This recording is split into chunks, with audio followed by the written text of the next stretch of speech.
हरे कृष्णा कृष्ण कृष्णा हरे हरे, हरे राम राम राम हरे हरे।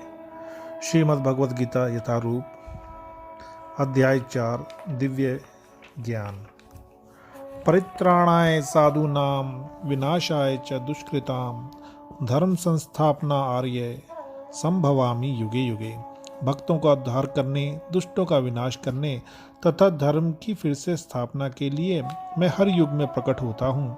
भगवद गीता के अनुसार साधु पवित्र पुरुष कृष्ण भावना भावित व्यक्ति है। अधार्मिक लगने वाले व्यक्ति में भी यदि पूर्ण कृष्ण चेतना हो तो उसे साधु समझना चाहिए। दुष्कृताम उन व्यक्तियों के लिए आया है जो कृष्ण भावनामृत की परवाह नहीं करते। ऐसे दुष्कृताम या उपद्रवी मूर्ख तथा अधम व्यक्ति कहलाते हैं। भले ही वे सांसारिक शिक्षा से वशीभूत क्यों ना हो। इसके विपरीत यदि कोई 100% कृष्ण भावनामृत में लगा रहता है तो वह विद्वान या सुसंस्कृत ना भी हो तो भी फिर भी वह साधु माना जाता है। जहाँ तक अनीश्वरवादियों का प्रश्न है, भगवान के लिए आवश्यक नहीं कि वे इनके विनाश के लिए उस रूप में अवतरित हों जिस रूप में रावण तथा कंस का वध करने के लिए हुए थे। भगवान के अकेले अनेक अनुचर हैं जो असुरों का संहार करने में सक्षम है, किंतु भगवान तो अपने उन निष्काम भक्तों को तुष्ट करने के लिए विशेष रूप से अवतार लेते हैं जो असुरों द्वारा निरंतर तंग किए जाते हैं। असुर भक्त को तंग करता है, भले ही वह उसका सगा संबंधी क्यों ना हो। यद्यपि प्रहलाद महाराज हिरण्यकशिपु के पुत्र थे, किंतु तो भी वे अपने पिता द्वारा उत्पीड़ित थे। इसी प्रकार कृष्ण की माता देवकी यद्यपि कंस की बहन थी, किंतु उन्हें तथा उनके पति वसुदेव को इसलिए दंडित किया गया था क्योंकि उनसे कृष्ण को जन्म लेना था। अतः भगवान कृष्ण मुख्यतः देवकी के उद्धार करने के लिए प्रकट हुए थे, कंस को मारने के लिए नहीं। किंतु ये दोनों कार्य एक साथ संपन्न हो गए। अतः यह कहा जाता है कि भगवान भक्त का उद्धार करने तथा दुष्ट असुरों का संहार करने के लिए विभिन्न अवतार लेते हैं। कृष्णदास कविराज कृत चैतन्य चरित्रामृत में निम्नलिखित श्लोकों से अवतार के सिद्धांतों का सारांश प्रकट होता है।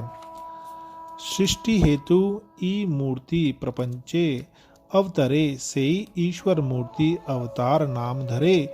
मायातीत परवयो में साबार अवस्थान विश्वे अवतरी धने अवतार नाम। अवतार अथवा ईश्वर का अवतार भगवत धाम के से भौतिक प्राकट्य हेतु होता है। ईश्वर का वह विशिष्ट रूप जो इस प्रकार अवतरित होता है अवतार कहलाता है। ऐसे अवतार भगवत धाम में स्थित रहते हैं। जब वे भौतिक सृष्टि में उतरते हैं तो उन्हें अवतार कहा जाता है। अवतार कई तरह के होते हैं, यथा पुरुषावतार, गुणावतार, लीला अवतार, शक्तयावेश अवतार, मनवंतर अवतार तथा युगावतार। इन सब का इस ब्रह्मांड में कर्म अनुसार अवतरण होता है, किंतु भगवान कृष्ण आदि भगवान हैं और समस्त अवतारों के उद्गम हैं। भगवान कृष्ण शुद्ध भक्तों की चिंताओं को दूर करने के विशिष्ट प्रयोजन से अवतार लेते हैं, जो उन्हें उनकी मूल वृंदावन लीलाओं के रूप में देखने के उत्सुक रहते हैं। अतः कृष्ण अवतार का मूल उद्देश्य अपने निष्काम भक्तों को प्रसन्न करना है। भगवान का वचन है कि वे प्रत्येक युग में अवतरित होते रहते हैं। इससे सूचित होता है कि वे कलयुग में भी अवतार लेते हैं। जैसा कि श्रीमद् भागवत में कहा गया है कि कलयुग के अवतार भगवान चैतन्य महाप्रभु हैं, जिन्होंने संकीर्तन आंदोलन के द्वारा कृष्ण पूजा का प्रसार किया और पूरे भारत में कृष्ण भावनामृत का विस्तार किया। उन्होंने यह भविष्यवाणी की कि संकीर्तन की यह संस्कृति सारे विश्व के नगर नगर तथा ग्राम ग्राम में फैलेगी। भगवान चैतन्य को गुप्त रूप से किंतु प्रकट रूप में नहीं, उपनिषदों, महाभारत तथा भागवत जैसे शास्त्रों में गूढ़ अंशों से वर्णित किया गया है। भगवान कृष्ण के भक्तगण भगवान चैतन्य के संकीर्तन आंदोलन द्वारा अत्यधिक आकर्षित रहते हैं। भगवान का यह अवतार दुष्टों का विनाश नहीं करता, अपितु अपनी अहत्व की कृपा से उनका उद्धार करता है। जन्म कर्म चा में दिव्यम एवं यह वेति तत्वतः तत्त्यक्त्वा देहम पुनः जन्म न एति माम एति सह अर्जुन। हे अर्जुन, जो मेरे आविर्भाव तथा कर्मों की दिव्य प्रकृति को जानता है वह इस शरीर को छोड़ने पर इस भौतिक संसार में पुनः जन्म नहीं लेता, अपितु मेरे सनातन धाम को प्राप्त होता है। छठे श्लोक में भगवान के दिव्य धाम से उनके अवतरण की व्याख्या हो चुकी है। जो मनुष्य भगवान के आविर्भाव के सत्य को समझ लेता है वह इस भवबंधन से मुक्त हो जाता है और इस शरीर को छोड़ते ही वह तुरंत भगवान के धाम को लौट जाता है। भवबंधन से जीव की ऐसी मुक्ति सरल नहीं है। निर्विशेषवादी तथा योगी जन पर्याप्त कष्ट तथा अनेकानेक जन्मों के बाद ही मुक्ति प्राप्त कर पाते हैं। इतने पर भी उन्हें जो मुक्ति भगवान की निराकार ब्रह्म ज्योति में तदात्मय प्राप्त करने के रूप में मिलती है वह आंशिक होती है और इस भौतिक संसार में लौट आने का भय बना रहता है। किंतु भगवान के शरीर की दिव्य प्रकृति तथा उनके कार्यकलापों को समझने मात्र से भक्त इस शरीर का अंत होने पर भगवत धाम को प्राप्त करता है और इसे इस संसार में लौट आने का भय नहीं रह जाता। ब्रह्म संगीता में यह बताया गया है कि भगवान के अनेक रूप तथा अवतार हैं। अद्वैत मयच्युत मनादि मन न तरूपम। यद्यपि भगवान के अनेक दिव्य रूप हैं किंतु फिर भी वे अद्वितीय भगवान हैं। इस तथ्य को विश्वास पूर्वक समझना चाहिए। यद्यपि इस संसारी विद्वानों तथा ज्ञान योगियों के लिए अगम्य है, जैसा कि वेदों पुरुष बोधिनी उपनिषद में कहा गया है, एको देवो नित्य लीला नुरक्तो भव्य यापी हाध्यनतरात्मा। एक भगवान अपने निष्काम भक्तों के साथ अनेक अनेक दिव्य रूपों में सदैव संबंधित हैं। इस वेद वचन की स्वयं भगवान ने गीता के इस श्लोक में पुष्टि की है, जो इस सत्य को वेद तथा भगवान के प्रमाण के आधार पर स्वीकार करता है और शुष्क चिंतन के समय नहीं गंवाता, वह मुक्ति की चरम सिद्धि प्राप्त करता है। इस सत्य को श्रद्धापूर्वक स्वीकार करने से मनुष्य निश्चित रूप से मुक्ति लाभ कर सकता है। इस प्रसंग में वैदिक वाक्य तवमसि लागू होता है।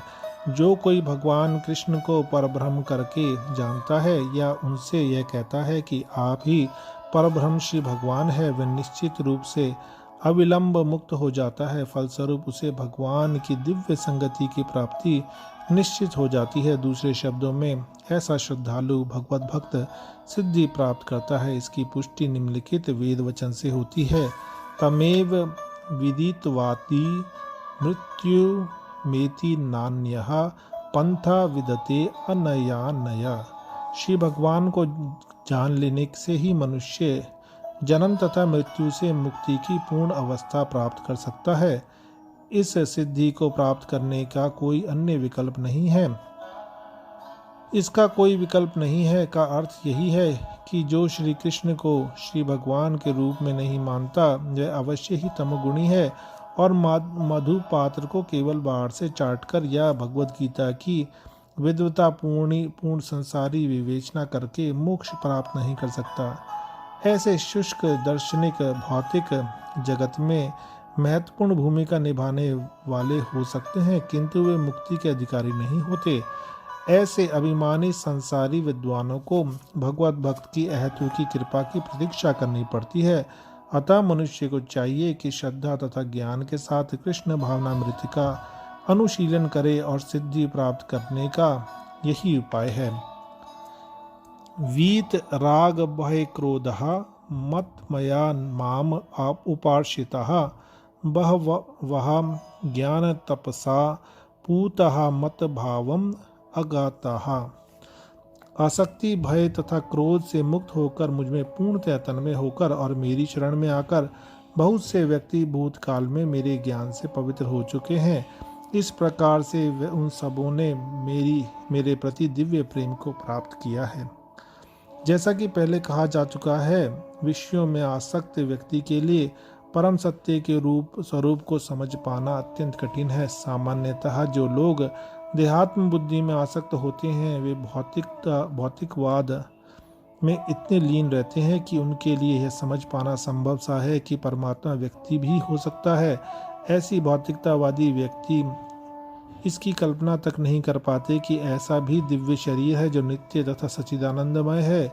भौतिकतावादी धारणा के अनुसार शरीर नाशवान, अज्ञानमय तथा अत्यंत दुखमय होता है। अतः जब लोगों को भगवान के साकार रूप के विषय में बताया जाता है तो उनके मन में शरीर की यही धारणा बनी रहती है। ऐसे भौतिकतावादी पुरुषों के लिए विराट भौतिक जगत का स्वरूप ही परम तत्व है। फलस्वरूप वे परमेश्वर को निराकार मानते हैं और भौतिकता में इतने तल्लीन रहते हैं कि भौतिक पदार्थ से मुक्ति के बाद भी अपना स्वरूप बनाए रखने के विचार से डरते हैं। जब उन्हें यह बताया जाता है कि आध्यात्मिक जीवन भी व्यक्तिगत तथा साकार होता है तो वह पुनः व्यक्ति बनने से भयभीत हो उठते हैं। फलतः वे निराकार शून्य में तदाकार होना पसंद करते हैं। सामान्यतः वे जीवों की तुलना समुद्र के बुलबुलों से करते हैं जो टूटने पर समुद्र में ही लीन हो जाते हैं। पृथक व्यक्तित्व से रहित आध्यात्मिक जीवन की यह चरम सिद्धि है। यह जीवन की भयावह अवस्था है जो आध्यात्मिक जीवन में पूर्ण ज्ञान से रहित है। इसके अतिरिक्त ऐसे बहुत से मनुष्य हैं जो आध्यात्मिक जीवन को तनिक भी नहीं समझ पाते। उनके अनेक वेदों तथा दार्शनिक चिंतन की विविध विसंगतियों से परेशान होकर वे ऊब उठते हैं या क्रुद्ध हो जाते हैं और मूर्खतावश यह निष्कर्ष निकालते हैं कि परम कारण जैसा कुछ नहीं है, अतः प्रत्येक वस्तु अंतोगत्वा शून्य है। ऐसे लोग जीवन में रुग्णावस्था में होते हैं। कुछ लोग भौतिकता में इतने आसक्त रहते हैं कि वे आध्यात्मिक जीवन की ओर कोई ध्यान नहीं देते और कुछ लोग तो निराशावश सभी प्रकार के आध्यात्मिक चिंतनों से क्रुद्ध होकर प्रत्येक वस्तु पर अविश्वास करने लगते हैं। इस अंतिम कोटि के लोग किसी न किसी मादक वस्तु का सहारा लेते हैं और उनके मति विभ्रम को कभी कभी आध्यात्मिक दृष्टि मान लिया जाता है। मनुष्य को भौतिक जगत के प्रति आसक्ति की तीनों अवस्थाओं से छुटकारा पाना होता है। ये है आध्यात्मिक जीवन की अपेक्षा, आध्यात्मिक साकार रूप का भय तथा जीवन की हताशा से उत्पन्न शून्यवाद की कल्पना। जीवन की इन तीनों अवस्थाओं से छुटकारा पाने के लिए प्रामाणिक गुरु के निर्देशन में भगवान की शरण ग्रहण करना और भक्तिमय जीवन के नियम तथा विधि विधानों का पालन करना आवश्यक है। भक्तिमय जीवन की अंतिम अवस्था भाव या दिव्य ईश्वरीय प्रेम कहलाती है। भक्ति रसामृत सिंधु के अनुसार भक्ति का विज्ञान इस प्रकार है। आदौ श्रद्धा ततः साधु संगो अथ भजन क्रिया ततो अनर्थ निर्वृत्ति ही सया ततो निष्ठा रुचि सततः अथा शक्ति सततो भाववत् सतता प्रेमा भयुदश्चति साधकानामयं प्रेरणः प्रादुर्भावे भवेत क्रमः। प्रारंभ में आत्म साक्षात्कार की सामान्य इच्छा होनी चाहिए। इससे मनुष्य ऐसे व्यक्तियों की संगति करने का प्रयास करता है जो आध्यात्मिक दृष्टि से उठे हुए हैं। अगली अवस्था में गुरु से दीक्षित होकर नवदीक्षित भक्त उसके आदेशानुसार भक्ति योग प्रारंभ करता है। इस प्रकार सद्गुरु के निर्देशन में भक्ति करते हुए वह समस्त भौतिक आसक्ति से मुक्त हो जाता है। उसके आत्म साक्षात्कार में स्थिरता आती है और वह श्री भगवान कृष्ण के विषय में श्रवण करने के लिए रुचि विकसित करता है। इस रुचि से आगे चलकर कृष्ण भावनामृत में आसक्ति उत्पन्न होती है। जो भाव में अवस्था भगवत प्रेम के प्रथम सोपान में परिपक्व होती है। ईश्वर के प्रति प्रेम ही जीवन की सार्थकता है। प्रेम अवस्था में भक्त भगवान की दिव्य प्रेमा भक्ति में निरंतर लीन रहता है। अतः भक्ति की मंद विधि से प्रामाणिक गुरु के निर्देश में सर्वोच्च अवस्था प्राप्त की जा सकती है और समस्त भौतिक आसक्ति व्यक्तिगत आध्यात्मिक स्वरूप के भय तथा शून्यवाद से उत्पन्न हताशा से मुक्त हुआ जा सकता है। तभी मनुष्य को अंत में भगवान के धाम की प्राप्ति हो सकती है। ये यथा माम प्रपद्यन्ते तान तथा एव भजामि अहम मम वर्तम अनुवर्तनते मनुष्यः पार्थ सर्वशः। जिस भाव से सारे लोग मेरी शरण ग्रहण करते हैं उसी के अनुरूप मैं उन्हें फल देता हूँ। हे पार्थ, प्रत्येक व्यक्ति सभी प्रकार से मेरे पथ का अनुगमन करता है। प्रत्येक व्यक्ति कृष्ण को उनके विभिन्न स्वरूपों में खोज रहा है। भगवान कृष्ण को अंशतः उनके निर्विशेष ब्रह्म ज्योति तेज में तथा प्रत्येक वस्तु के कण कण में रहने वाले सर्वव्यापी परमात्मा के रूप में अनुभव किया जाता है। लेकिन कृष्ण का पूर्ण साक्षात्कार तो उनके शुद्ध भक्त ही कर पाते हैं। फलतः कृष्ण प्रत्येक व्यक्ति की अनुभूति के विषय हैं और इस तरह कोई भी और सभी अपनी अपनी इच्छा के अनुसार तुष्ट होते हैं। दिव्य जगत में भी कृष्ण अपने शुद्ध भक्तों के साथ दिव्य भाव से विनिमय करते हैं। जिस तरह की भक्त उन्हें चाहता है, कोई एक भक्त कृष्ण को परम स्वामी के रूप में चाह सकता है, दूसरा अपने सखा के रूप में, तीसरा अपने पुत्र के रूप में और चौथा अपने प्रेमी के रूप में। कृष्ण सभी भक्तों को समान रूप से उनके प्रेम की प्रगाढ़ता के अनुसार फल देते हैं। भौतिक जगत में भी ऐसी ही विनिमय की अनुभूतियां होती हैं और वे विभिन्न प्रकार के भक्तों के अनुसार भगवान द्वारा समभाव से विनिमय की जाती हैं। शुद्ध भक्त यहाँ पर और दिव्य धाम में भी कृष्ण का सक्रिय सानिध्य प्राप्त करते हैं और भगवान की साकार सेवा कर सकते हैं। इस तरह वे अपनी प्रेम भक्ति का दिव्य आनंद प्राप्त करते हैं। किंतु जो निर्विशेषवादी हैं और जो जीवात्मा के अस्तित्व को मिटाकर आध्यात्मिक आत्मघात करना चाहते हैं, कृष्ण उनको भी अपने तेज में लीन करके उनकी सहायता करते हैं। ऐसे निर्विशेषवादी सच्चिदानंद भगवान को स्वीकार नहीं करते। फलतः वे अपने व्यक्तित्व को मिटाकर भगवान की दिव्य सगुण भक्ति के आनंद को प्राप्त नहीं करते। उनमें से कुछ जो निर्विशेष सत्ता में दृढ़ता पूर्वक स्थित नहीं हो पाते, वे अपनी कार्य करने की सुप्त इच्छाओं को प्रदर्शित करने के लिए इस भौतिक क्षेत्र में वापस आते हैं।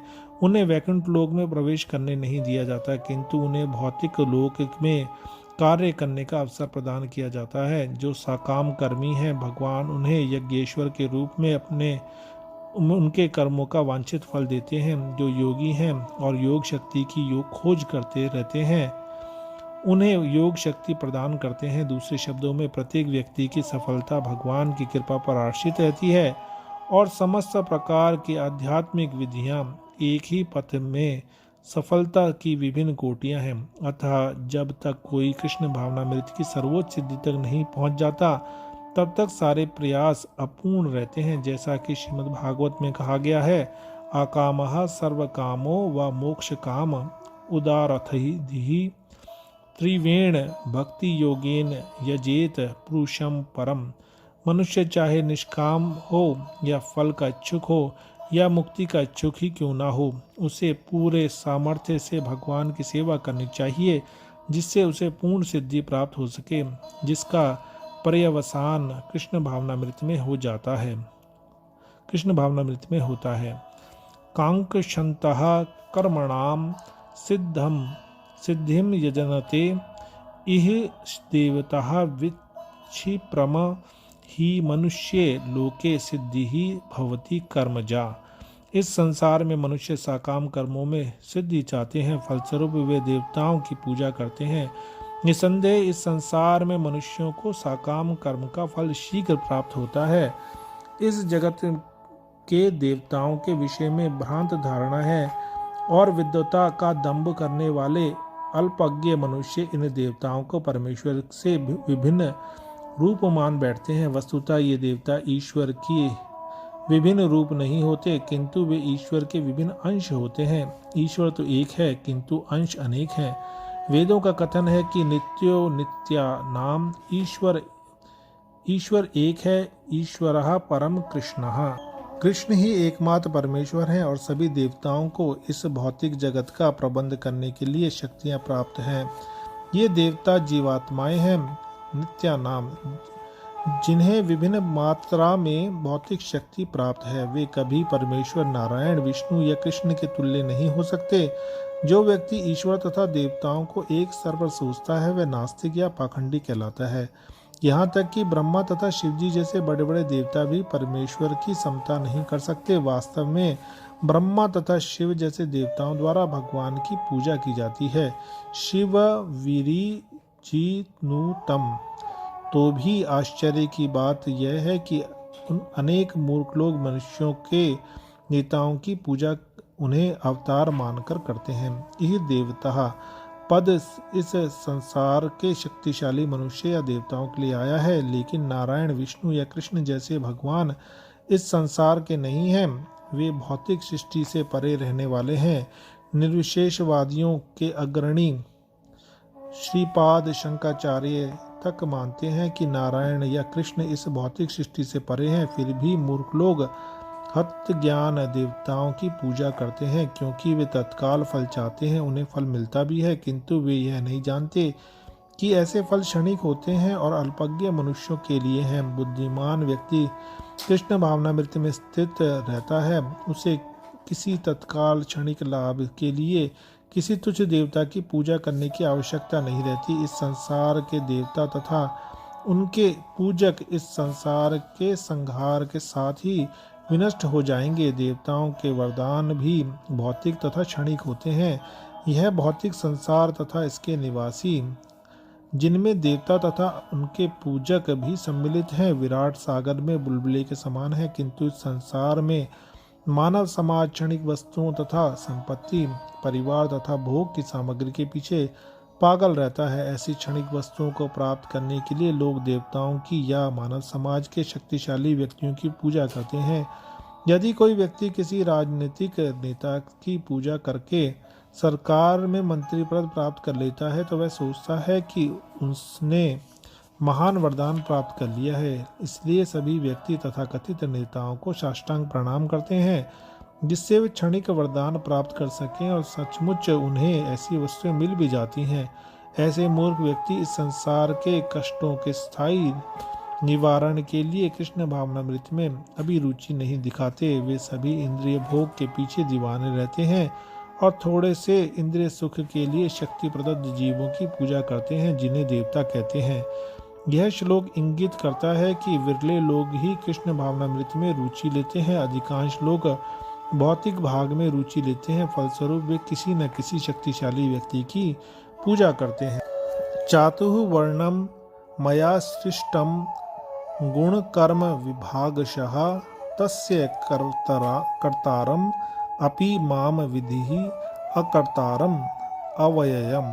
प्रकृति के तीनों गुणों और उनसे संबंध कर्म के अनुसार मेरे द्वारा मानव समाज के 4 विभाग रचे गए हैं। यद्यपि मैं इस व्यवस्था का सृष्टा हूँ, किंतु तुम यह जान लो कि मैं इतने पर भी अव्यय अकर्ता हूँ। भगवान प्रत्येक वस्तु के सृष्टा है।